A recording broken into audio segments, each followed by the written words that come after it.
everybody. Welcome to Injustice for All with Judge Joe Brown. How are you today, Judge? I'll manage.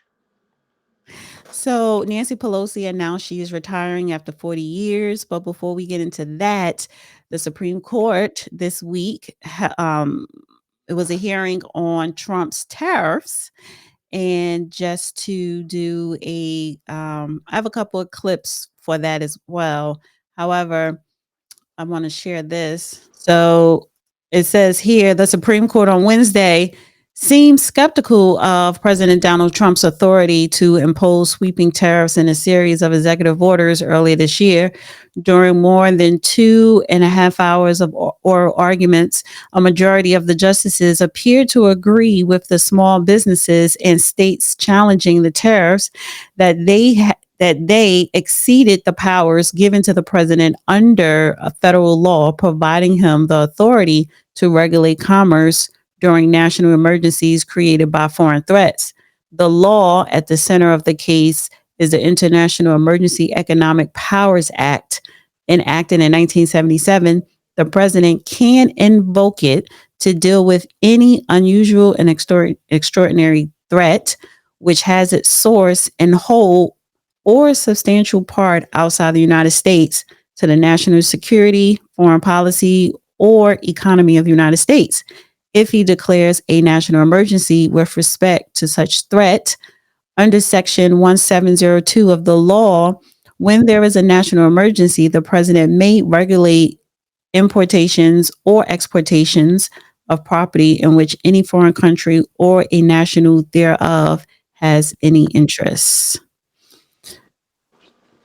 So I don't know if you heard any. I went back and listened. It really only impacts a select few of the tariffs that Trump is urging. Only a few. There is no question as to there are other justifications. He just relied upon this particular 1977 statute for a limited purpose relative to a limited number of the tariffs. So it won't impact the big tariff scheme that he's put in place, but it is representative of the irresponsible reporting that is typical of today's mainstream media. They hype it, they misquote it, they take it out of context, and they give you the wrong idea. It's like the death penalty. The Supreme Court said you had to have certain protections of due process before a death penalty could be imposed, and certain strict standards had to be in place. Well, if you took the nominal thing that said back in 1972, 73, you couldn't impose the death penalty because today's press would have said Supreme Court outlaws death penalty. No, they didn't outlaw death penalty.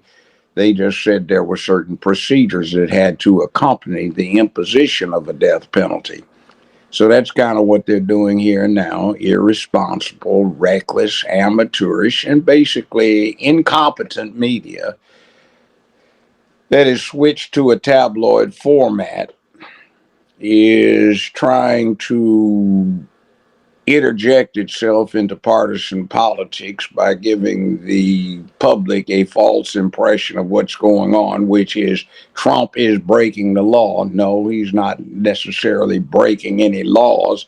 He's just applying one law incorrectly, which happens all the time in one particular circumstance, but his overall tariff scheme is not so subject to attack because it does not, and nobody's brought up or nobody's challenging most of his tariff schemes. Okay.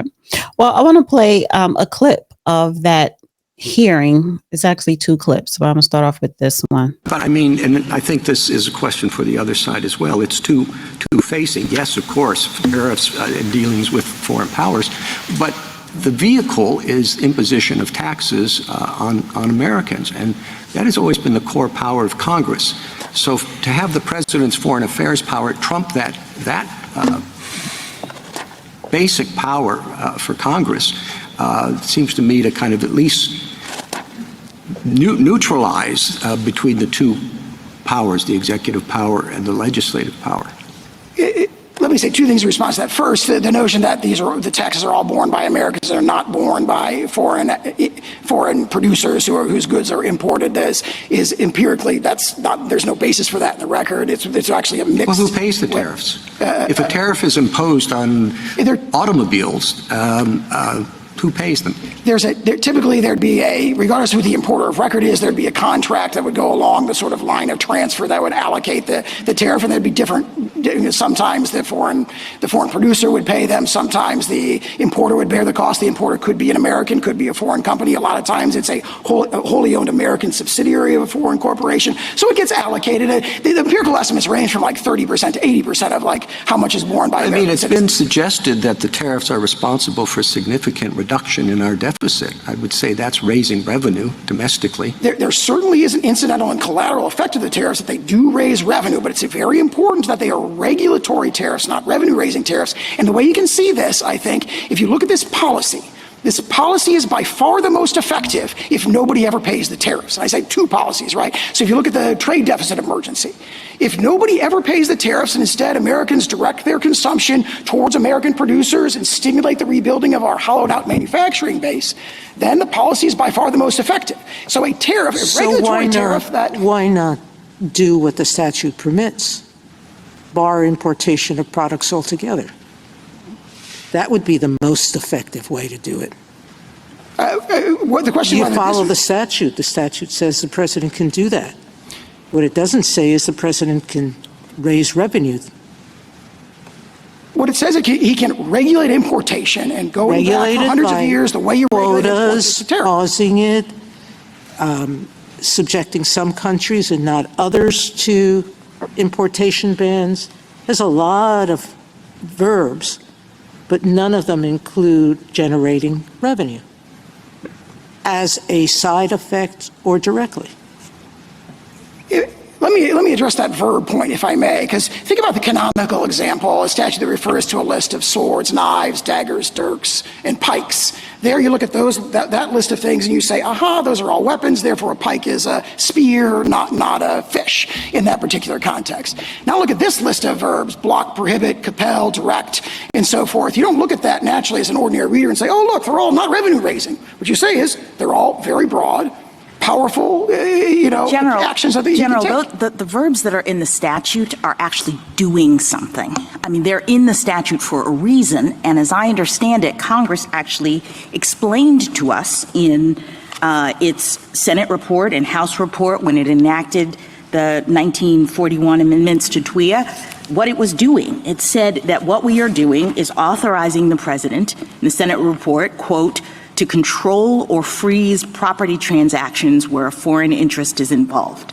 There's similar language about controlling, freezing control in the House report. So I appreciate that generally you can look at these words and you can imagine that they mean certain things, but here we have evidence that Congress was actually trying to do a particular thing with respect to the authority that it was presenting to the president, and that thing was not raising revenue. I think that the powers that Congress was conferring on the president are best understood through the plain text of the statutes, which includes regulating importation. No, I know, but some of us care about the legislative history. And so the plain text of the statute has certain verbs in it. It also has regulate commerce, as you say. Who is this talking? Who is this? Ketanji Jackson. Oh, head scratch. Yeah, it sounds like her. Go ahead. And when I look at the legislative history, it appears as though Congress was trying to give the president the authority to, quote, control or freeze property transactions where a foreign interest is involved. And in the TWIA context, that makes perfect sense because we're talking about a wartime dynamic. And what is happening is the president needs the authority to prevent trading with the enemy in the midst of a war. And that seems to be the focus of this statute. So I guess I'm concerned about just sort of taking a particular word here and there and saying that the general view of it might include raising revenue when in fact it looks as though the aim of this was really to give the president a certain kind of authority to to freeze the assets of the enemy. And let me say two things in response to that. First, as the notion that this is a revenue-raising tactic or power, it is not. We are asserting a regulatory power. It's a delegation of power to regulate foreign commerce. The way to control imports traditionally has been to tariff them. They say, well, you can impose quotas. Well, quotas are essentially economically equivalent to tariffs. So the question is, why would you be able to quota under regulate but not tariff under regulate? When the tariffs are themselves regulatory. And let me turn response on. Stop a second. This is getting too esoteric for the general public. If I can break it down, Ketanji Jackson deals with her totally typical ignorant discourse when it's out of context. Take, for example, the so-called regulation of firearms, class 3 stuff and 2 stuff under the federal laws that brings ATF in. Machine guns, sawed-off shotguns, so to speak, short-barrel shotguns and rifles. The entire scheme is predicated upon the taxing authority of the United States Congress, because otherwise those items cannot be forbidden or regulated. So that, by the way, is one of the approaches the NRA is taking right now against some of the regulations against certain types of firearms, and saying, hey, they just got rid of the tax on it. So if there's no tax involved, then there is no authority of Congress to regulate the item. So what you have here is the president is the absolute authority as chief diplomat of the United States under the Constitution. And what he is dealing with is a situation that Jackson, of course, seems to be unaware of or disregards, and that is over the last 70-some years since World War II ended, going on 80, what has happened is American corporate interest, American investors, have been taking business overseas, using cheap labor over there, cheap production prices over there, coming back and selling the items for a cut rate price in the U.S. markets. That keeps a lot of Americans from having lucrative labor-related jobs in industry and in manufacturing. What then occurs is that we keep displacing our jobs overseas, which causes so many people to be upset and needful of food stamps, even though they are gainfully employed. That needs to stop. And the reason for that was after World War II, Europe was destroyed, Asia was destroyed, and America was selling a lot of goods around the world, and it wanted its markets to be up to par so that the markets could consume and purchase American-made products and keep the American people well employed and prosperous, and American industry on top of the woodpile.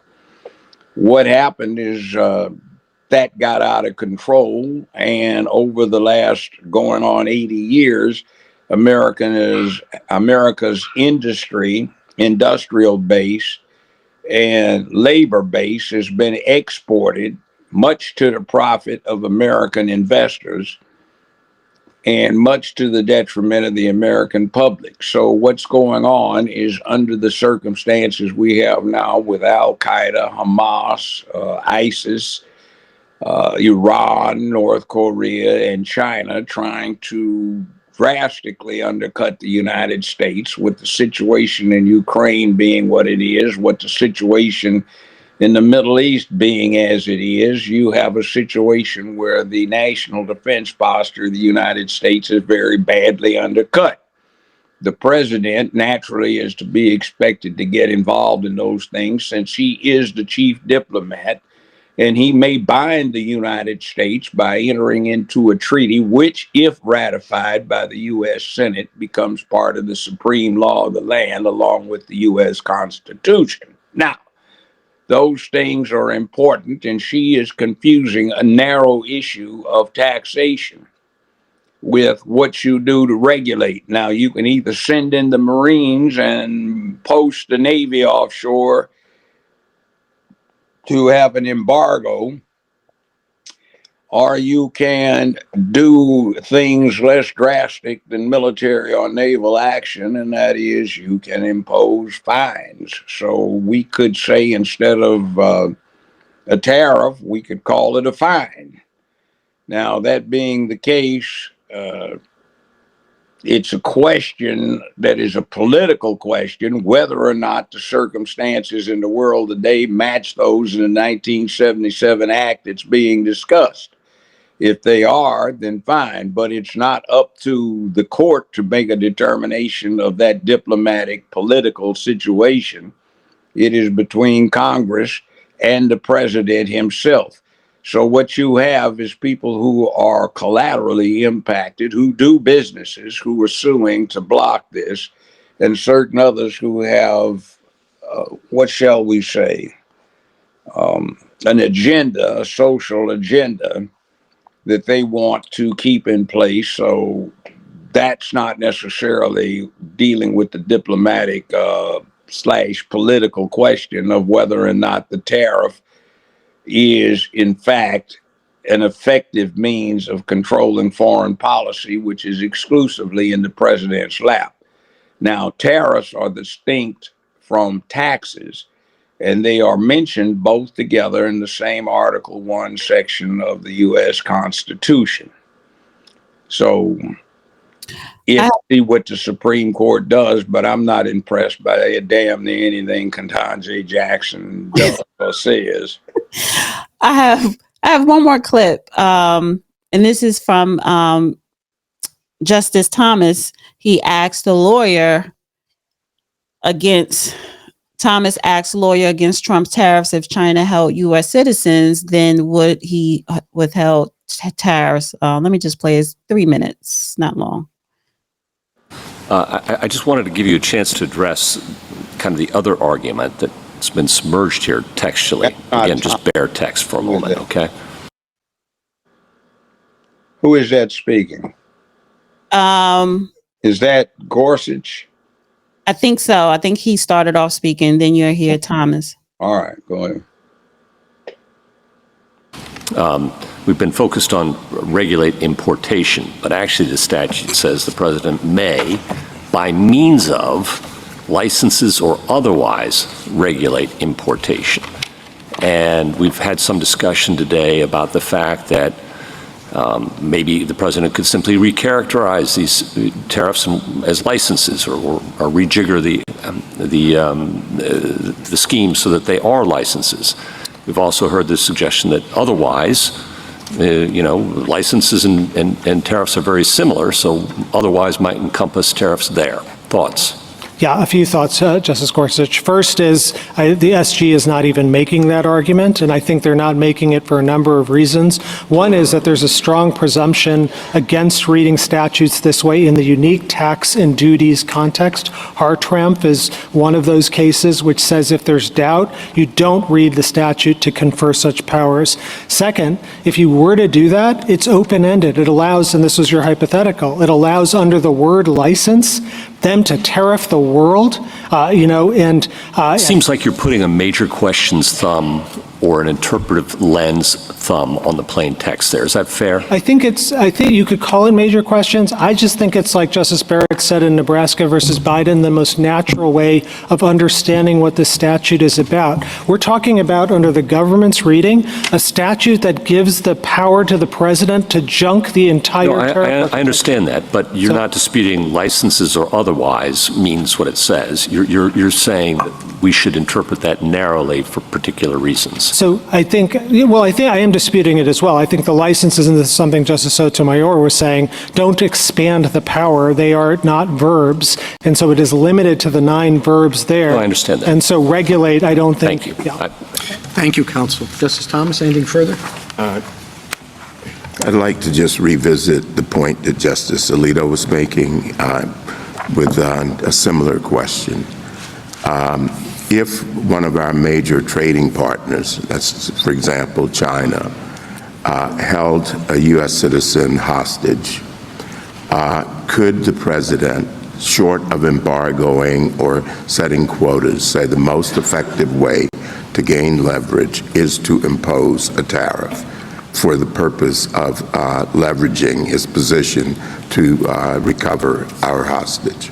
No, Your Honor. So tariffs are different because they're revenue raising, and I think it goes to the point I was saying to you in our very first colloquy, which is quotas, embargoes, and stuff are different for a different reason, which is there's a tariff architecture around Title 19 that in tariff would, like in your hypothetical, would supersede. And here the president is seeking the power to set aside all of our trade treaties unilaterally under the word regulate. I just don't think it can bear that weight. Justice Alito? Okay, back to what I said. I hadn't heard this, but these two gentlemen on the Supreme Court, Thomas and Gorsuch, are reiterating what I said. A plain reading of the statutes implies that the president has the authority as the chief diplomat to control diplomacy and its impact in the world environment in various fashions. He could have a blockade and impose an ironclad embargo like the U.S. Navy did on Cuba during the Cuban Missile Crisis, when it kept the Soviet ships carrying missile components from getting to Cuba and turned them back. Or it can use these regulatory methods under certain circumstances. That's like saying, okay, if you're trying to spy on somebody, you can't use modern techniques if you're trying to find out what the intelligence network for the People's Republic of China is trying to do to get ends into the communications net in the United States, and let's say shut down Google or Amazon as a trial run to see if they can disable the communications net in the United States. Doesn't make any sense.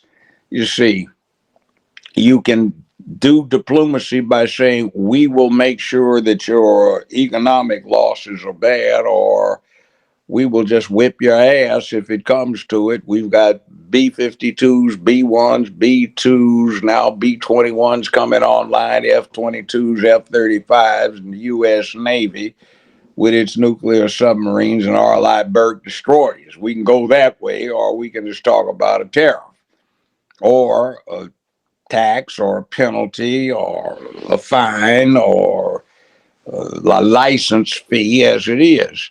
So this is that focus on little technical stuff that misses the point of the regulation in the first place. So whatever they rule, I think he has the authority, and I think it is a less onerous way of doing what needs to be done outside of military or naval intervention. Now. Okay. So, I mean, let's get to Nancy Pelosi. She is retired. What? E-funk. She's retiring after 40-something years in Congress. I have truly loved serving as your voice in Congress, and I've always honored the song of St. Francis. Lord, make me an instrument of thy peace, the anthem of our city. That is why I want you, my fellow San Franciscans, to be the first to know. I will not be seeking re-election to Congress. And that video posted to X moments ago, Nancy Pelosi announcing she will not seek re-election. Peter Ducey is live at the White House. He's got exclusive first reaction from the president. These two have tangled a bit in the past, Peter. Yes, and I just chatted with President Trump about this breaking news that Nancy Pelosi will be leaving Washington. He tells me the following, and this is a quote. The retirement of Nancy Pelosi is a great thing for America. She was evil, corrupt, and only focused on bad things for our country. She was rapidly losing control of her party, and it was never coming back. I'm very honored. She impeached me twice and failed miserably twice. Nancy Pelosi is a highly overrated politician. And so that is the first word, but definitely not the last word, from President Trump about this, because about 90 minutes from right now, we do expect to see him in the Oval Office. The two of them, of course, throughout his entire first term, had historic battles, whether it was over funding, whether it was over his impeachment. The two of them did not get along at all, but like many historic figures here in Washington, President Trump will outlast her here in town. Back to you. You have to wonder if there are more older Democrats that are going to follow suit.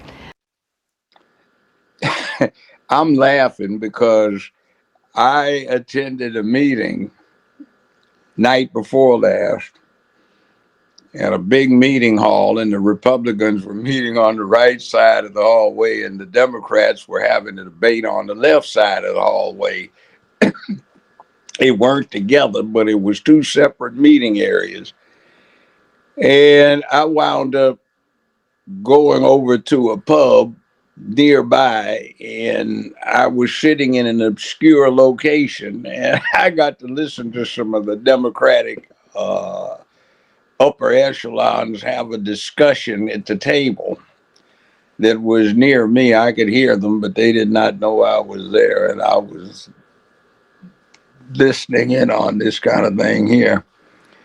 But let me just say this. I call her P-Funk, Pelosi Funk.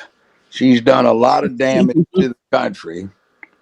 Well, can you And like to elaborate on some of the things? yes, I'm going to summarize them. I said, look, when they saw me later, they said, well, how come you gone over to the other side? I said, look, I said, when you guys going to have a debate on how much face hair you can have and still go in a women's restroom? Huh? I said, do you honestly expect somebody that has any good sense to support a party where that's one of your primary policies is boys frolicking around in the girls' room? What's that got to do with it? They have the rights. I said, there you go.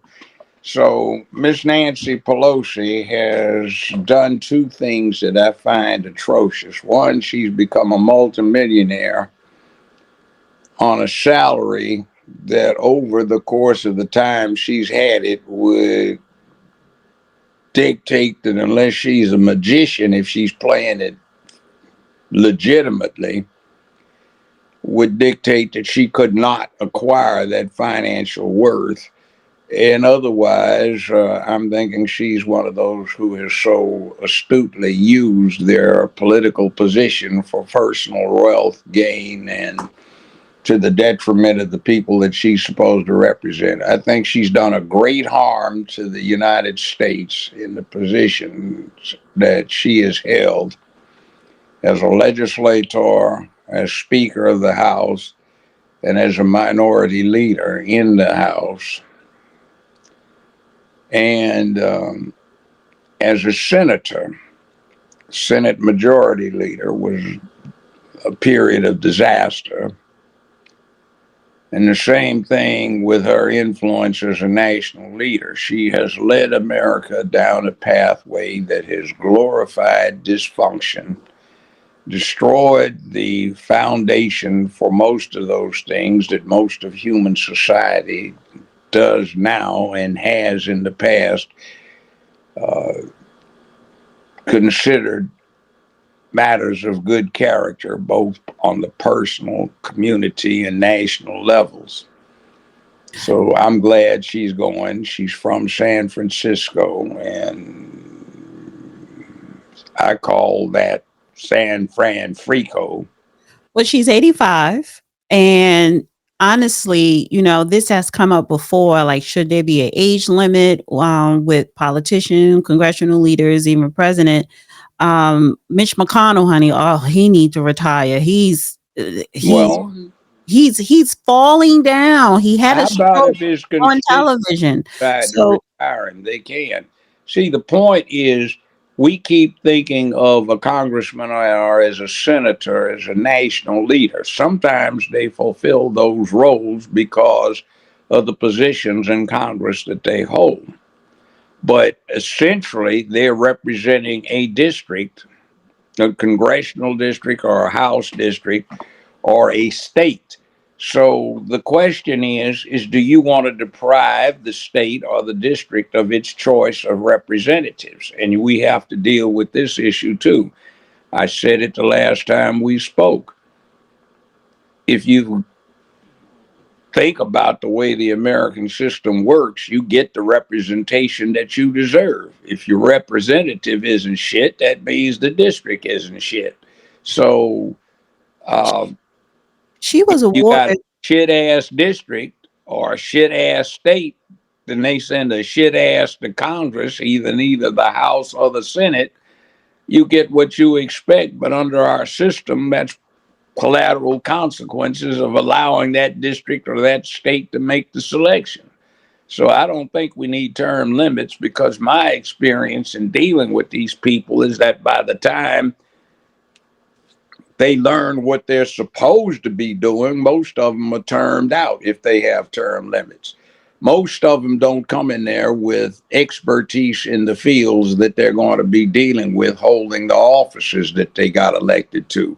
So it takes a while to learn it. You get put on these committees that deal with very esoteric and deep economics or military matters, naval matters, matters of policy dealing with education, and it doesn't work. We had, for example, an educational secretary. I know the woman in question.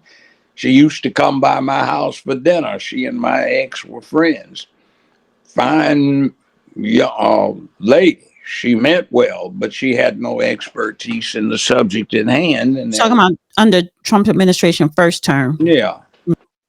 Well, Nancy, I wanted to mention. It's like, I understand the character thing, but there is a knowledge requirement and an experience requirement that goes along with it. So that's inescapable. It's sort of like, okay, I've got this together and I got elected to be pilot. Let me get behind the controls of this 737 and show what I can do. Well, if you never had flying lessons and you don't know how to fly, it is going to be a disaster until you learn.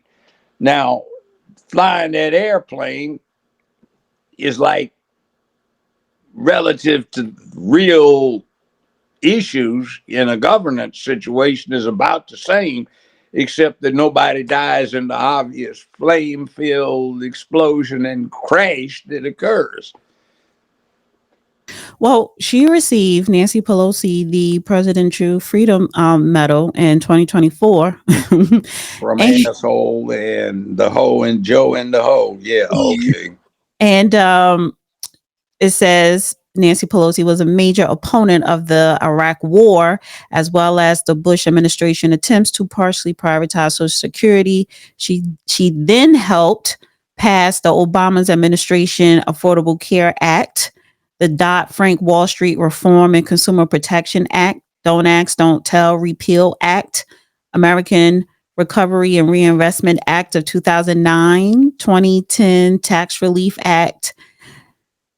And she lost her. The American Affordable Care Act was drafted by Dr. Bill Frist of Nashville, Tennessee. He tried to pass it in 2003. He couldn't.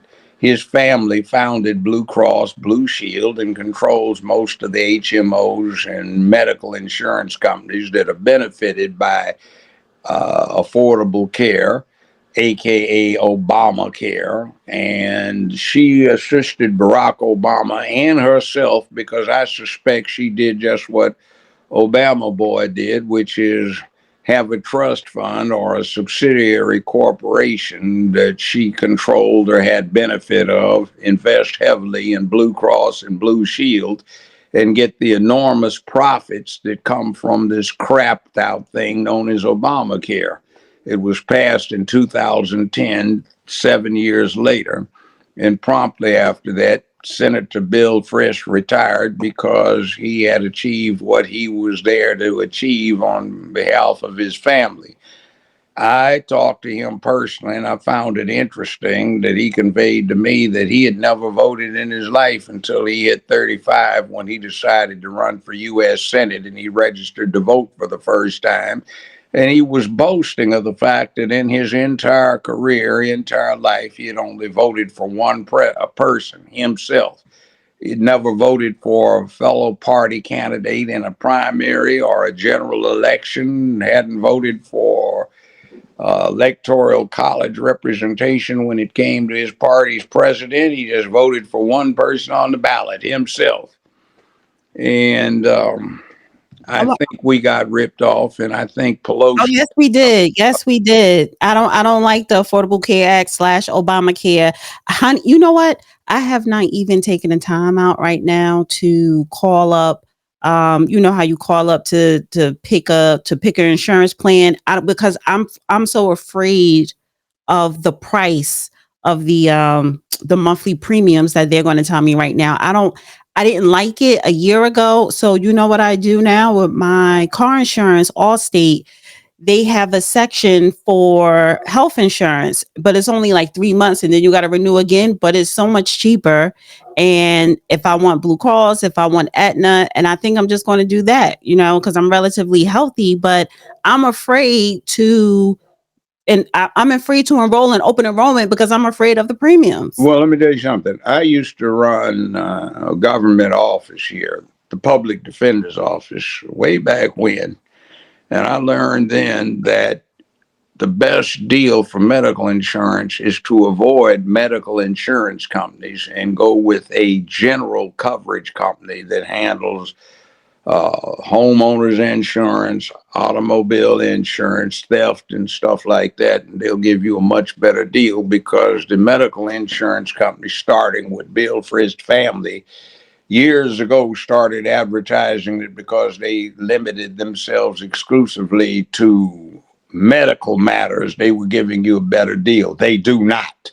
Right. Now, I'll give you an example. When I was on the bench, they were sticking us with Blue Cross. For 6.5 years, I paid $142 a month medical insurance that was deducted from my salary. And that was supposed to be for family coverage because following a divorce, I was responsible for the medical care for two children. Now, between the two of them and myself for 6.5 years, I had to pay out not only the $142 a month, but every single medical expense because it didn't meet the insurance companies, medical insurance companies' deduction schedule. So I raised hell and I got Prudential Care, which is part of Prudential Life. And my premium reduced to, guess how much? $28 a month plus $5 copay. So I got complete benefit. And from the next series of years I was on the bench, I just paid out $28 a month plus the occasional $5 here and there. Fast forwarding quite a bit, I had a group insurance plan through SAG-AFTRA, which I'm still a member of. And I was paying about $1,650 some a year up until 2 years ago. They pulled off something and they tried to get rid of their seniors and shove us over on the Medicare. Well, with Medicare and what you're talking about, getting supplemental insurance to cover the 20% that is not covered by Medicare, my medical bill jumped from $1,650 a year plus maybe a couple extra grand for copay, all the way up to $14,900 a year, which is absolutely obscene when you're talking about Medicare. Right. Now, going back to Nancy Pelosi, I want to highlight, to me, a couple of her most controversial moments in Congress. Now, do you remember this? During Trump's first term in the State of the Union, very nasty. Oh, she and my fellow, the best is yet to come. Thank you. God bless you. And God bless America. Thank you very much.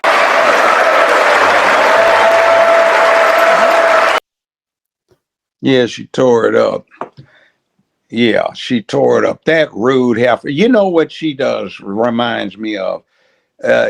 Some of these Hollywood productions where they have somebody that looks like her paying an obnoxious, snot-ass somebody that's elite, and her husband is well ensconced in the money markets, and she lives a life of luxury, and she looks down her little snooty nose at everybody else.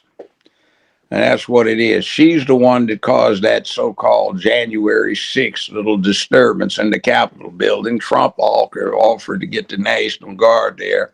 She was unalterably opposed, and 180 people is supposed to be an insurrection. Maybe she suffers from a problem with ignorance rather than age, because 180 people is not an insurrection when it comes to 340 to 360 million suspected of, known to be, or understated as being in the United States of America. Yeah, just very rude, very nasty, and very unprofessional. Now I have another one too. This was, to me, this was controversial as well And, because if this had occurred in my courtroom, I would have found her in contempt. I yeah, don't care who it was. That's just uncalled for. it was. Now this here, and I'm gonna call. She's one of the master grifters. I remember this was during COVID, after George Floyd and the Congressional Black Caucus and other members of Congress kneeling with a African kente cloth that has nothing to do with Black Americans. There go You got the Kamala. fake Negro here, Yeah, the fake Negro there, the hoe with the Joe. and they're kneeling as if with the African kente cloth. Well, I never did get it. What the hell was that supposed to mean anyway? They're taking off on our good football player who took a knee? Come on. Okay, get up. Yeah, and I'm just like, I don't, that for what?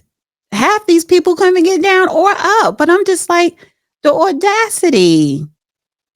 You know what? It's all about image rather than substance. That's what they're about. It's like, if you take their policies, what the hell do they stand for that somebody of good conscience would vote for? They've attempted to destroy the First Amendment so there can be no free and open discourse.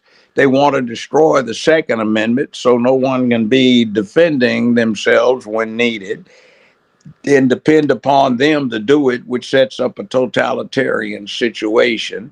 They want to get rid of the Fourth Amendment that deals with protecting you from unlawful search and seizure. They want to get rid of the Fifth Amendment that keeps you from being subjected to less than due process and obviates the need to respect your right to remain silent. They want to get rid of a lot of things that the American public has been accustomed to in terms of, this is part of being American. We have our problems, but we have our benefits. And she wants to destroy that in terms of, we have this important freak theology that we want to impose on everybody. So whether you like it or not, we're going to get it. And meanwhile, you don't need to have any independence. We want you totally dependent on us, feeling totally entitled to be dependent, and have somebody open your kibbles and bits and cow can and put the dog food in your dish and feed you every day, take you to the vet when you need it, and get your children fixed so they don't overwhelm the puppy population. And no policy came out of that kneeling. Oh, I tell you what they did do. Remember when they followed it up on the hearings as to whether or not there should be reparations, where they clowned around from 2 weeks to determine whether they needed to pass legislation to set up a study? Didn't go anywhere. No study was set up. But 2 weeks after that, they unanimously passed the Gay Reparations Act. It gave $58 million in insurance benefits to gay couples that had been denied insurance coverage. It's chump change on the national level, but can't even buy you a fighter plane.